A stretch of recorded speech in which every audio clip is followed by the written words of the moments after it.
ठीक ठाक है भाई। तो क्या पढ़ लिया हम लोगों ने अब तक? क्लॉज तक। क्लॉज वो सेक्शन था जिसमें कंडीशनल मोड के क्वेश्चन कैसे पूछे जाते हैं उसकी बात हुई। अब वर्ब में ही हम आगे अगले टॉपिक पे डिस्कस करेंगे और इस टॉपिक को लोग बड़ा ही कह सकते हैं कि हाइपरबोलिक फॉर्म से, एक्सरेटेड फॉर्म से बताते हैं कि यार ये बहुत बड़ा चैप्टर है और ये इतना बड़ा चैप्टर है कि अगर आप इस पे काम करते हैं तो सब कुछ ठीक हो जाएगा। हम इसकी इम्पोर्टेंस को कम नहीं कर रहे हैं ऐसा बोल के, बल्कि हम ये कहना चाहते हैं कि इस चैप्टर के बारे में जो गलत फहमियाँ बिठाई गई हैं दिमाग में, जो आपको बताया गया है कि नहीं ये जो चैप्टर है ये बहुत मतलब टिपिकल है, बड़ा टफ है, बहुत सारे रूल हैं इस चैप्टर के अंदर, तो हम आपको ये कहना चाहते हैं कि ये जो चैप्टर है वो वाकई में कोई चैप्टर नहीं है। ये अलग अलग चैप्टर्स के कॉम्बिनेशन को मिलाकर एक स्टेज पे ले आना, उसे हम इस चैप्टर का नाम दे दिए हैं और उस चैप्टर को हम लोग कहते हैं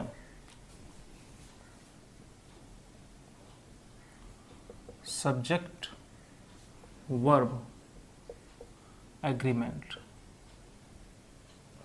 अगर आप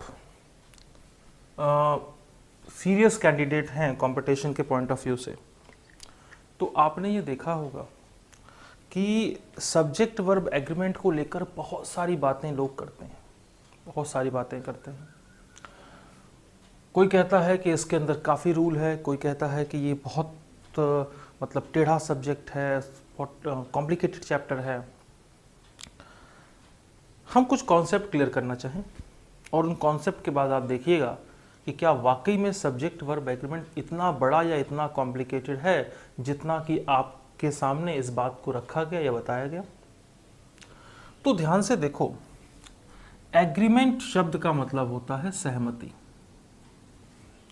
इसलिए एग्रीमेंट वर्ड के साथ म्यूचुअल शब्द का प्रयोग, MUTUAL म्यूचुअल, इस शब्द का प्रयोग नहीं किया जाता क्योंकि म्यूचुअल शब्द का मतलब भी पारस्परिक होता है और एग्रीमेंट भी पारस्परिक होता है। फिलहाल ये अलग बात थी। तो एग्रीमेंट शब्द का मतलब होता है सहमति, तो सह का मतलब होता है साथ और मति का मतलब होता है विचार। जब आपके विचार एक साथ मिल जाते हैं तो ऐसी कंडीशन को सहमति या एग्रीमेंट कहते हैं। तो एग्री का मतलब भी सहमत और मेंट का मतलब भी अवस्था। अब जरा सोच के बताइए इस बात को, अगर एग्रीमेंट होता है, सहमति होती है किन्हीं भी दो पक्षों के बीच, तो इनडायरेक्टली उन दोनों के बीच ये एक समझौता हो जाता है। ये इस बात को लेकर वो एग्री होते हैं कि एक के अकॉर्डिंग दूसरा काम करेगा या एक के अकॉर्डिंग दूसरा चलेगा।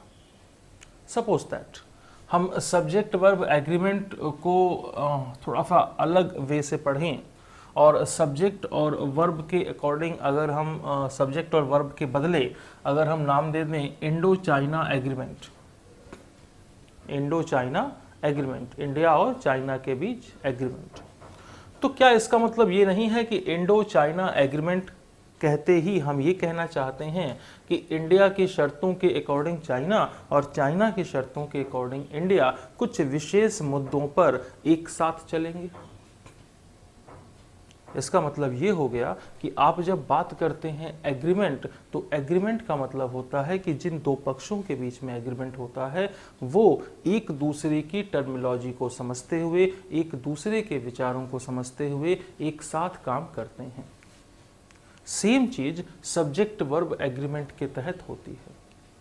सब्जेक्ट वर्ब एग्रीमेंट में सब्जेक्ट के अकॉर्डिंग वर्ब और वर्ब के अकॉर्डिंग सब्जेक्ट की कंडीशंस पाई जाती हैं। अब आते हैं कि ये किस तरीके से होता है।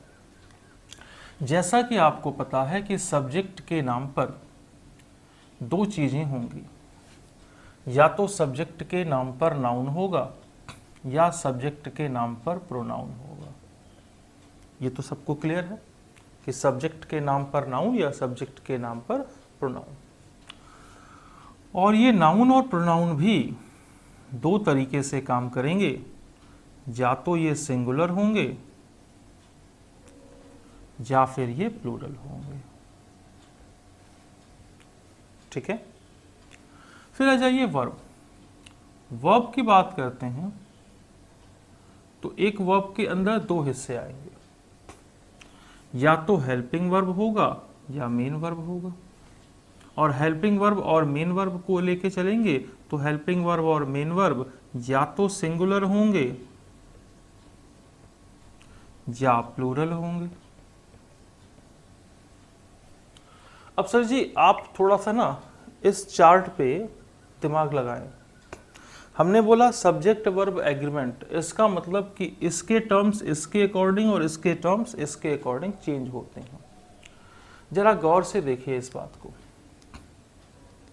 हमने कहा सब्जेक्ट के प्लेस पर चाहे नाउन चाहे प्रोनाउन में से कोई भी एक हो, और यदि यह सिंगुलर है, यानी सब्जेक्ट के प्लेस पर चाहे नाउन चाहे प्रोनाउन में से कोई भी एक हो और यदि यह सिंगुलर है, तो जाहिर सी बात है कि इसके साथ लगने वाला वर्ब का मोड, चाहे वो हेल्पिंग वर्ब का हो चाहे वो मेन वर्ब का हो, वो भी आपका सिंगुलर होगा। और पता है आपको कि इज, वॉज, हैज़ और डज ये सिंगुलर हेल्पिंग वर्ब होती है। एम के लिए आई आता है, डू, हैव, वर ये आपका प्लूरल होता है। डिड, हैड, विल और शैल ये सिंगुलर और प्लूरल दोनों में आता है। तो हमने कहा कि अगर सब्जेक्ट के प्लेस पर नाउन या प्रोनाउन हो और ये दोनों अगर सिंगुलर हों, तो बहुत सीधी सी कहानी है कि आपको क्या काम करना है, वर्ब को भी सिंगुलर रखना है। और अगर आप देखते हैं कि सब्जेक्ट के प्लेस पर नाउन या प्रोनाउन है और ये अगर प्लूरल है, तो जाहिर सी बात है कि ये आपका वर्ब का मोड प्लूरल ही होगा। अब आप कहेंगे कि ये तो छोटी सी बात है, ये तो हम जानते थे, तो इसमें क्या फ़र्क पड़ा? तो देखिए हम लोग जो चैप्टर्स शुरू से पढ़ते चले आए हैं, शुरू से उन चैप्टर्स के अगर हम छोटे छोटे टर्म्स को एक साथ कोरिलेट करें तो हमको समझ में आता है कि ये चैप्टर हम लोग ऑलरेडी पढ़ चुके हैं। थोड़ा देखिए कैसे, रिवाइज करके देखते हैं कैसे। इसको देखिए, आप शुरू से उठाइए, शुरू से। तो पहला चैप्टर हम लोगों ने क्या पढ़ा अब तक? Noun.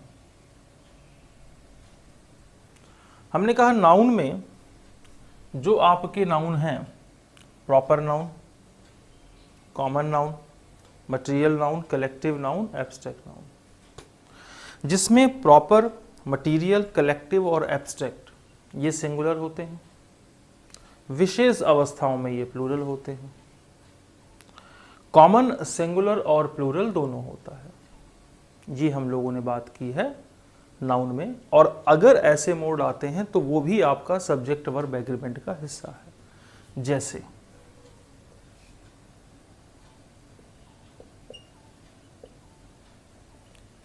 Friendship, always, help you,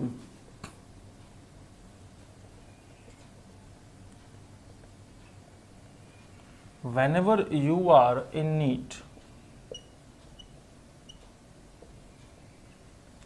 तो अगर हम इसमें कहें कि friendship always help you whenever you are in need, तो वही कहानी आप देख रहे होंगे कि सब्जेक्ट के प्लेस पर फ्रेंडशिप है, लास्ट में शिप है तो एब्स्ट्रैक्ट केस का नाउन है, एब्स्ट्रैक्ट केस का नाउन है तो वर्ब भी आपका सिंगुलर बनेगा, क्योंकि एब्स्ट्रैक्ट केस का नाउन आपका सिंगुलर होता है। तो फ्रेंडशिप ऑलवेज हेल्प्स यू, ये नाउन के अंदर बताया गया आपको। उसी नाउन में आपको आगे बताया गया कि कुछ ऐसे वर्ड हैं जो अपने ग्रुप में आते हैं लेकिन उनके अंदर इंटरनल डिवीज़न होता है तो वो प्लूरल होते हैं। जैसे पीपल आपका प्लूरल है, जेंट्री आपका प्लूरल है, आर्म्स वर्ड आपका जो है वो प्लूरल है, तो ऐसे जो वर्ड हैं ये अपने साथ प्लूरल वैल्यू ही कैरी करते हैं सब्जेक्ट की, और सब्जेक्ट की वैल्यू प्लूरल होने से इनके साथ लगने वाला वर्ब का मोड भी प्लूरल होता है। राशन हो गया, कैटल हो गया, ये प्लूरल वर्ड है। फिर कुछ वर्ड ऐसे बताए गए थे आपको जो कि दो हिस्सों को जोड़कर बनाए जाते हैं और उनके यूजर्स भी जो है वो दो होते हैं, जैसे सीजर हो गया, बाइनोक्यूलर्स हो गया, आपका स्पेक्टिकल्स हो गया, शूज़ हो गया। ये जो शब्द हैं ये ऑलवेज प्लूरल ट्रीट होते हैं, तो इनके साथ आने वाला सब्जेक्ट का मोड भी प्लूरल है। ये हम लोगों ने नाउन में पढ़ा हुआ है सब कुछ। हम बस आपको ये बताना चाह रहे थे कि देखिए जो सब्जेक्ट वर्ब एग्रीमेंट के नाम पर आप ये सोचते हैं कि बहुत बड़ा और बहुत ज़्यादा रूल्स का चैप्टर है, वो एक्चुअल में क्या है कि जो पिछले पढ़े हुए चैप्टर्स हैं उनमें से रूल को इकट्ठा करके एक बुके बना दिया गया और फिर आपको दे दिया गया नया नाम देकर, और आपने उसको एक्सेप्ट भी कर लिया। जबकि ऐसा नहीं है, उसके अंदर जो फूल लगे हुए हैं वो पुराने ही फूल हैं जो कि अलग अलग अलग अलग अलग अलग जगहों से उठा उठा कर आपको दिया गया है। ठीक है, इसी नाउन में थोड़ा सा और आगे बढ़ जाते हैं। तो हमने कहा यूनिट के जो वर्ड हैं वो हमेशा सिंगुलर हैं, जैसे फर्नीचर हो गया आपका, सीजर हो गया, स्पेक्टिकल्स हो सॉरी फर्नीचर हो गया आपका, सीनरी हो गई आपकी। ये जो मोड हैं ये हमेशा सिंगुलर होते हैं। हेयर हो गया, ये हमेशा सिंगुलर होते हैं।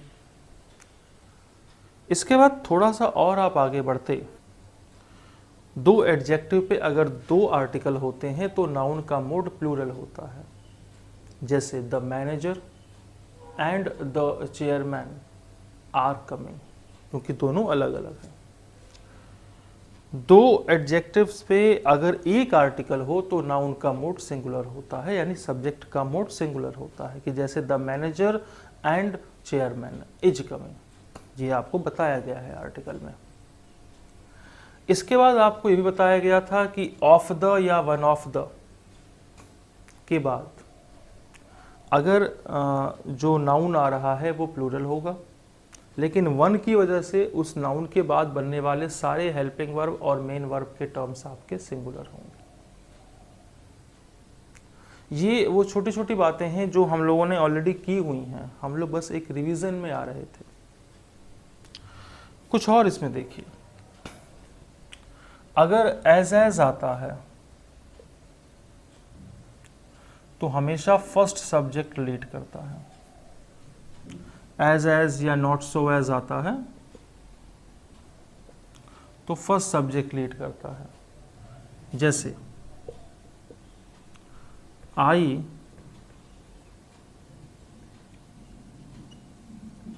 As well as you